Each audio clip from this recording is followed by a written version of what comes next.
तुम्हें पता है क्रिकेट में 1, 2 या 3 नहीं बल्कि 15 प्रकार की नो बॉल होती है। सबसे पहली नो बॉल, अगर बॉलर का पैर बॉलिंग क्रीज से आगे निकल गया तो नो बॉल। ये सबसे कॉमन मिस्टेक है और हर फॉर्मेट में पकड़ी जाती है। दूसरी, इल्लीगल एक्शन, अगर कोई बॉलर बॉल डालते समय अपना हाथ 15 डिग्री से ज्यादा मोड़ दे तो अंपायर उसे तुरंत नो बॉल दे सकता है।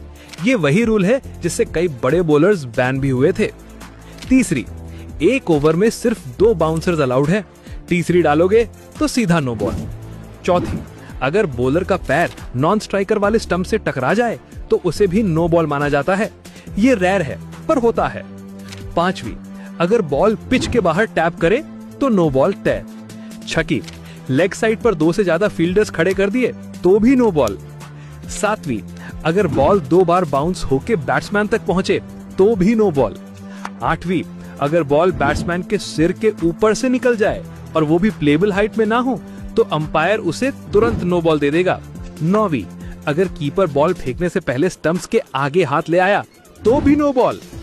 10वीं, बॉलर ने अंपायर को ये नहीं बताया कि वो लेफ्ट आर्म से बॉल करेगा या राइट आर्म से, तो ये भी नो बॉल है। अब सोचो जरा कितनी डिटेल्स में रूल बनाए गए हैं। 11वें नंबर पर डेंजरस बॉलिंग आती है।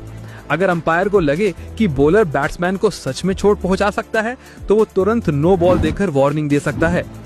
12वीं, अगर बॉलर रॉन्ग एंड से रन अप ले ले और अंपायर को पहले ना बताए तो उसे भी नो बॉल दी जा सकती है।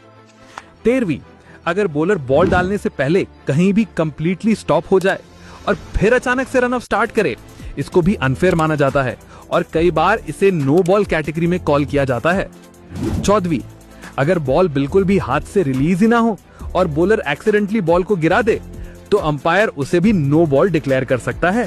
15वीं और सबसे इंटरेस्टिंग, अगर फील्डर्स इल्लीगल डिस्ट्रैक्टिंग मूवमेंट करें, जैसे बैट्समैन को कंफ्यूज करने के लिए अननेसेसरी मूवमेंट्स, तो अंपायर उसे भी नो बॉल दे सकता है। ये रेयर है पर होता जरूर है। वीडियो इन्फॉर्मेटिव लगी हो तो सब्सक्राइब जरूर करें।